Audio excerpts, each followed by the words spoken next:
Hello everyone, welcome back. आज हम लोग बात करने जा रहे हैं राउंड रोबिन एल्गोरिथम के बारे में। तो हमारे पास एक क्वेश्चन गिवन है। ये फोर प्रोसेस हैं, ठीक। इसमें हम लोग राउंड रोबिन में हम लोग completion time and turn around time and waiting time निकालेंगे। और हम लोग क्या बनाएंगे, ग्रैंड चार्ट बनाएंगे, ठीक। तो राउंड रोबिन में हम लोग को टाइम क्वांटम दे रखा होता है कि हम लोग कितने टाइम उस प्रोसेस को चलाएंगे, ठीक। तो हम लोग को यहाँ पर इस क्वेश्चन में दे रखा है टाइम क्वांटम कितना, टू टू टाइम हम लोग टाइम हर प्रोसेस को चलाएंगे। तो हम लोग क्या बनाएंगे, यहाँ पे ग्रैंड चार्ट बनाएंगे, ठीक। अब हम लोग इसको स्टार्ट करेंगे। यहाँ पे हम लोग एक चीज़ और लिखेंगे, रेडी क्यू, कि कौन सा प्रोसेस रेडी हो गया है, ठीक। उसको हम लोग यहाँ पे लिखते जाएंगे, ठीक। तो हम लोग फर्स्ट राउंड रॉबिन को स्टार्ट करने से पहले हम अराइवल टाइम चेक करता है, जिसका सबसे कम अराइवल टाइम होगा पहले हम उसको लेंगे, ठीक। तो हम लोग कहाँ से स्टार्ट करते हैं, जीरो से स्टार्ट करते हैं। इसीलिए हम लोग जिसका अराइवल टाइम कम होगा, जीरो होगा, उसी को हम लोग पहले क्या करेंगे, रेडी क्यू में डालेंगे। उस प्रोसेस को रेडी क्यू में हम लोग डालेंगे। तो यहाँ पे देखिए, प्रोसेस P1 का जो हम लोग पास अराइवल टाइम है वो क्या है, जीरो है। तो हम लोग P1 यहाँ डालेंगे। और इसको ग्रैंड चार्ट को कहाँ से स्टार्ट करते हैं, लोग जीरो से स्टार्ट करते हैं। हमेशा आप ग्रैंड चार्ट को कहाँ से स्टार्ट करेंगे, जीरो से स्टार्ट करेंगे। तो जीरो है, और कौन सा प्रोसेस को डालेंगे, P1 को डाल देंगे, ठीक। और ये कितने टाइम चलेगा, हम ये देखिए कितना टाइम चलेगा, टाइम क्वांटम कितना दे रखा है, 2। तो ये 2 टाइम चलेगा। तब तो 2 टाइम चला तो कितना बचा प्रोसेस, 3 प्रोसेस बचा, ठीक। तो जीरो से प्रोसेस P1 कहाँ तक चला, 2 टाइम चला, मतलब जीरो से 2 टाइम चला, मतलब प्रोसेस 2 टाइम चला, ठीक। अब हम लोग क्या करेंगे, अब हम लोग टाइम देखेंगे ग्रैंड चार्ट में, कौन से टाइम पे पहुंच गए, ठीक। हम लोग कौन से टाइम पे पहुंच गए, टाइम 2 पे पहुंच गए। अब हम लोग ये चेक करेंगे कि टाइम 2 पे कौन सा प्रोसेस रेडी हो गया है। उसका क्या चेक करेंगे, अराइवल टाइम चेक करेंगे। आप अगर हम लोग देखें तो टाइम 2 पे, ग्रैंड चार्ट का टाइम देखिए, टाइम 2 पे हम लोग के 2 प्रोसेस रेडी हो गए। कौन कौन से, P2 रेडी हो गया, कौन सा अराइवल टाइम क्या था उसका, 1 था। और P3 रेडी हो गया, अराइवल टाइम उसका 2 था। तो हम लोग इन दोनों प्रोसेस को किस में डाल देंगे, रेडी क्यू में डाल देंगे। तो हम लोग क्या डालेंगे, प्रोसेस P2 और प्रोसेस P3 को रेडी क्यू में डाल देंगे, ठीक। हम लोग राउंड रॉबिन करेंगे क्या, पहले प्रोसेस को डालेंगे, ठीक। और जो प्रोसेस बचा है उसको उसके बाद डालेंगे, ठीक। अब हम यहाँ देखेंगे कि प्रोसेस P1 क्या कंप्लीट हो चुका है, नहीं, क्योंकि वो खाली सिर्फ 2 ही टाइम चला है, 2 ही टाइम क्वांटम चला, मतलब अभी प्रोसेस P2 कंप्लीट नहीं हुआ है, ठीक। और उसके बाद कौन सा प्रोसेस आएगा, P2 को हम लोग यहाँ पे रेडी क्यू में लाएंगे, ठीक। P2 को जैसे ही रेडी क्यू में लाएंगे, ये चेक करेंगे कि P1 कंप्लीट हो गया, बट P1 अभी कंप्लीट नहीं हुआ। तो कहाँ डाल देंगे उसको, P2 और P3 प्रोसेस के बाद डाल देंगे। कौन सा प्रोसेस, P1 प्रोसेस को हम लोग डाल देंगे। अब देखिए हम लोग P2 प्रोसेस को हम लोग क्या किस में ले आए हैं, हम लोग रनिंग प्रोसेस में ले आए हैं, ठीक। तो P2 को कितना टाइम चलाएंगे, टाइम क्वांटम 2, मतलब 4 से कट के ये कहाँ आ जाएगा, 2 पे आ जाएगा, ठीक। तो 2 से कौन सा प्रोसेस पे चला, प्रोसेस P4 पे ये चला, ठीक। प्रोसेस कितने टाइम चला था, अब P1 प्रोसेस कितना टाइम बचा, 3 टाइम बचा। और P2 प्रोसेस कितने टाइम बचा, 2 टाइम बचा। अब देखिए हम लोग कौन से टाइम पे पहुंच गए, टाइम 4 पे पहुंच गए। तो अब ये हम लोग ये चेक करेंगे कि टाइम 4 पे कौन सा प्रोसेस रेडी हो गया है।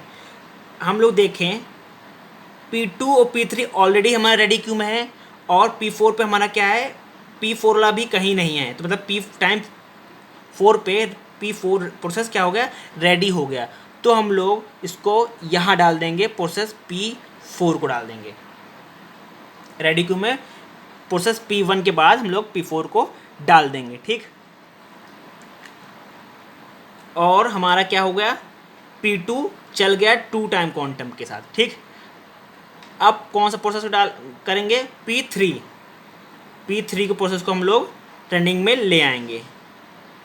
जैसे प्रोसेस P3 को रनिंग में ले आएंगे, हम लोग ये चेक करेंगे क्या जो हमारा पिछला प्रोसेस था वो क्या पूरा कंप्लीट हो गया है। चेक करेंगे P2 क्या पूरा कंप्लीट हो गया, नहीं कंप्लीट हुआ, क्योंकि वो सिर्फ टाइम 2 क्वांटम चला, अभी भी उसका 2 टाइम बाकी है। तो हम लोग क्या करेंगे, प्रोसेस P2 को P4 के बाद डाल देंगे।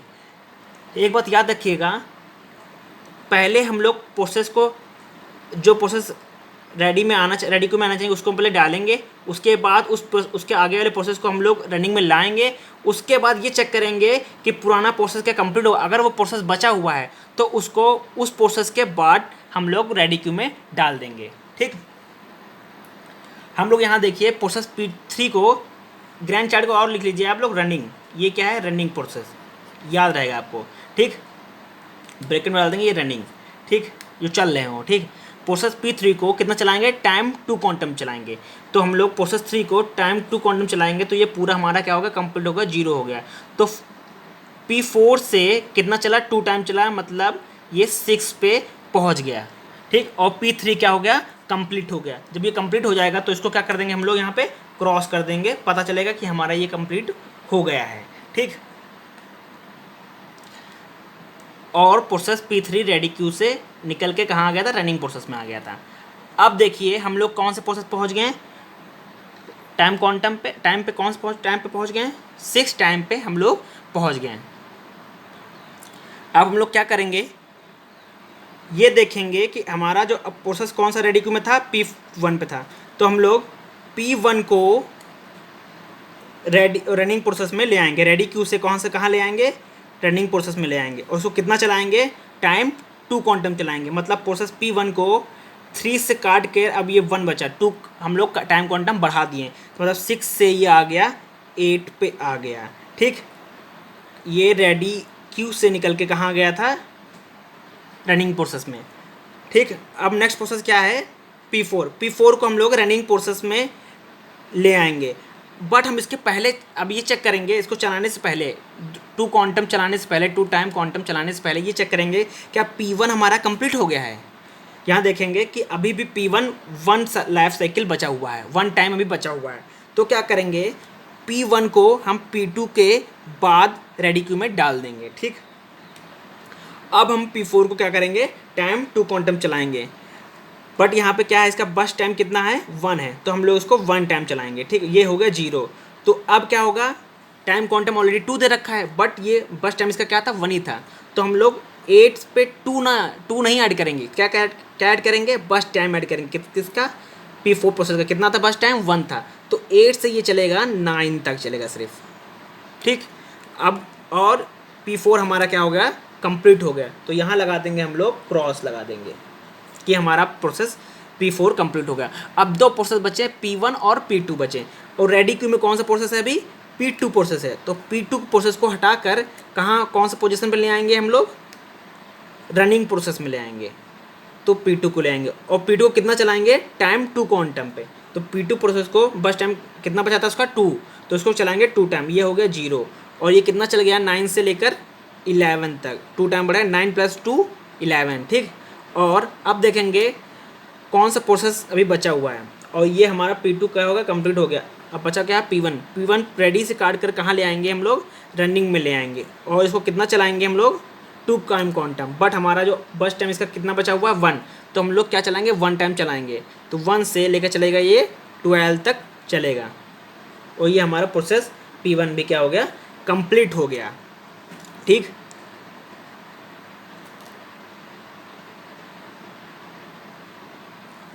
ये हमारा क्या बन गया, ग्रैंड चार्ट बन गया।